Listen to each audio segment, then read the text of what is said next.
નમસ્કાર. આજે આપણે વાત કરીશું ભારત કોકિંગ કોલ એટલે કે BCCLના આવનારા આઈપીઓ વિશે. આ કંપની આપણા દેશના સ્ટીલ અને એનર્જી સેક્ટર માટે કેમ આટલી બધી મહત્વની છે અને આ આઈપીઓ રોકાણકારો માટે શું લઈને આવે છે? ચાલો આજે એને જરા વિગતમાં સમજીએ. તો ચાલો સીધા એક સવાલથી જ શરૂઆત કરીએ નહીં? ક્યારે વિચાર્યું છે કે ભારતની જે આખી સ્ટીલ ઇન્ડસ્ટ્રી છે એની કરોડરજ્જુ ખરેખર કોણ છે?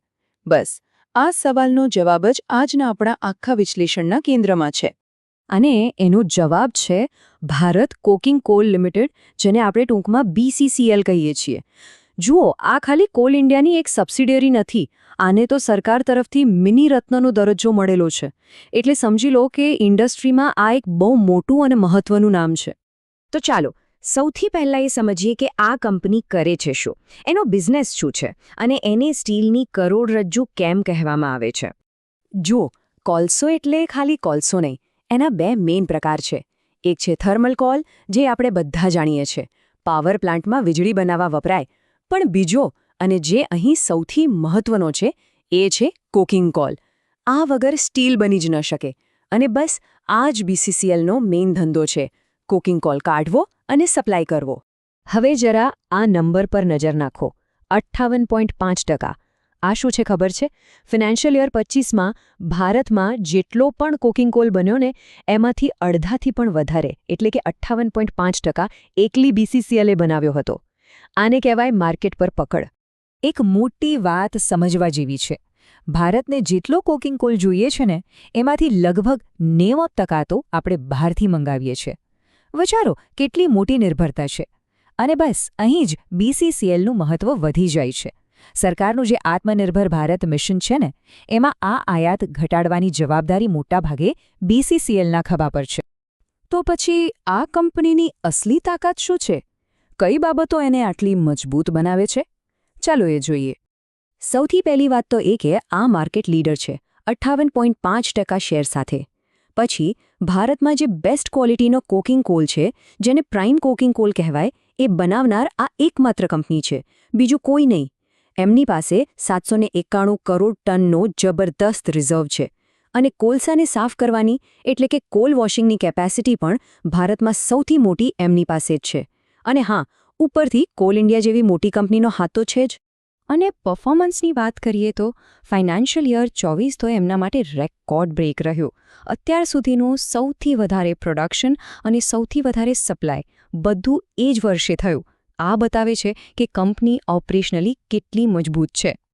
સારું, આ તો થઈ સારી વાતો, પણ દરેક સિક્કાની બે બાજુ હોય છે, બરાબર? તો ચાલો હવે એના રિસ્ક ફેક્ટર્સ પર પણ એક નજર નાખીએ. સૌથી મોટું જોખમ છે પર્યાવરણ અને સેફટીનું. ઝરિયા કોલફિલ્ડમાં જે જમીનની અંદર આગ લાગેલી છે એ એક મોટો માથાનો દુખાવો છે. બીજું, કંપની મોટા ભાગે કોન્ટ્રાક્ટરો પર નિર્ભર છે. લગભગ 84% કોલસો બહારના કોન્ટ્રાક્ટરો કાઢે છે. પછી એમના ગ્રાહકો પણ બહુ ઓછા છે. ટોપ 10 ગ્રાહકો પાસેથી 84% રેવન્યુ આવે છે. અને છેલ્લે લગભગ 3600 કરોડ રૂપિયાની એવી જવાબદારીઓ છે જે ભવિષ્યમાં ચૂકવવી પડી શકે છે. આ ચાર્ટ જુઓ, આખી વાત ક્લિયર થઈ જશે.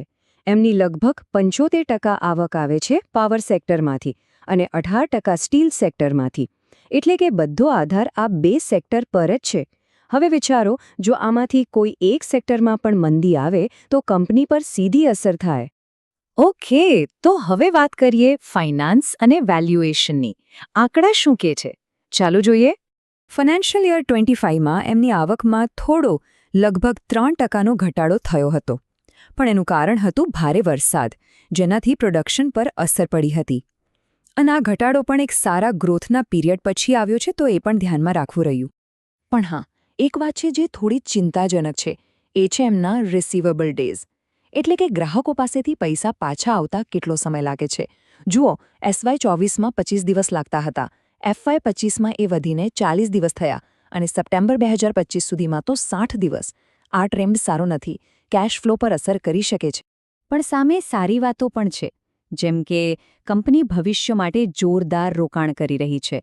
એમનો કેપેક્સ એટલે કે કેપિટલ એક્સપેન્ડિચર FY 25માં 1800 કરોડથી પણ વધારે હતો. અને એમની લિક્વિડિટી પણ સારી છે. કરંટ રેશિયો 1થી ઉપર છે, જે એક હેલ્ધી સાઇન છે. અને આ જુઓ, આ છે ROCE એટલે કે રિટર્ન ઓન કેપિટલ એમ્પ્લોયડ. BCCLનો ROCE છે 30%થી પણ વધારે, જ્યારે એના ગ્લોબલ કોમ્પિટિટર્સ માંડ 13-14% પર છે. મતલબ પોતાના પૈસામાંથી નફો કમાવામાં આ કંપની એક્સપર્ટ છે. આ એની બહુ મોટી તાકાત છે. તો આ બધી માહિતી પછી એક રોકાણકાર માટે છેલ્લો સવાલ શું હોવો જોઈએ? ચાલો એ તરફ આગળ વધીએ. એક વાત સાફ છે, ભારતમાં BCCL જેવી બીજી કોઈ લિસ્ટેડ કંપની છે જ નહીં. એ પોતાના માર્કેટમાં એકલી છે. એટલે જો એની સરખામણી કરવી હોય તો આપણે સીધા ગ્લોબલ લેવલ પર જવું પડે. આ ટેબલ જુઓ. આપણે BCCLને એના 2 અમેરિકન કોમ્પિટિટર્સ આલ્ફામેટ અને વોરિયર મેટ સાથે સરખાવી છે. રેવન્યુમાં જુઓ તો વોરિયર મેટની આસપાસ છે, પણ પ્રોડક્શનમાં તો ક્યાંય આગળ છે. અને સૌથી રસપ્રદ વાત છે PE રેશિયો. BCCLનો PE રેશિયો ઘણો ઓછો છે. આ ચાર્ટ તો બધી કહાની કહી દે છે. BCCLનું પ્રોડક્શન છે 40.5 મિલિયન ટન, જ્યારે એના કોમ્પિટિટર્સ જુઓ 15.7 અને 7.48. કોઈ સરખામણી જ નથી. આને કહેવાય સાચો વોલ્યુમ જાયન્ટ. તો આ બધાનો મતલબ શું? મતલબ એ કે વેલ્યુએશનના હિસાબે IPO વાજબી લાગે છે.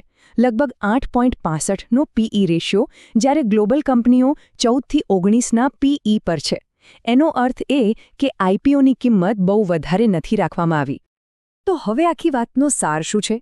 એક બાજુ છે મજબૂત પક્ષ, જબરદસ્ત માર્કેટ ડોમિનન્સ, શાનદાર રિટર્ન્સ અને રીઝનેબલ વેલ્યુએશન. અને બીજી બાજુ છે નબળો પક્ષ, 2-3 સેક્ટર પર જ નિર્ભરતા, વધી રહેલા રિસીવેબલ્સ અને પર્યાવરણના પડકારો. તો છેલ્લો અને સૌથી મોટો સવાલ એ જ છે કે શું આ કંપનીનું માર્કેટ લીડરશિપ અને દમદાર રિટર્ન્સ એની સામે જે રિસ્ક વધી રહ્યા છે એના પર ભારે પડશે? આનો જવાબ તો સમય જ આપશે, અને દરેક રોકાણકારે પોતાના રિસ્ક પ્રમાણે વિચારવું પડશે.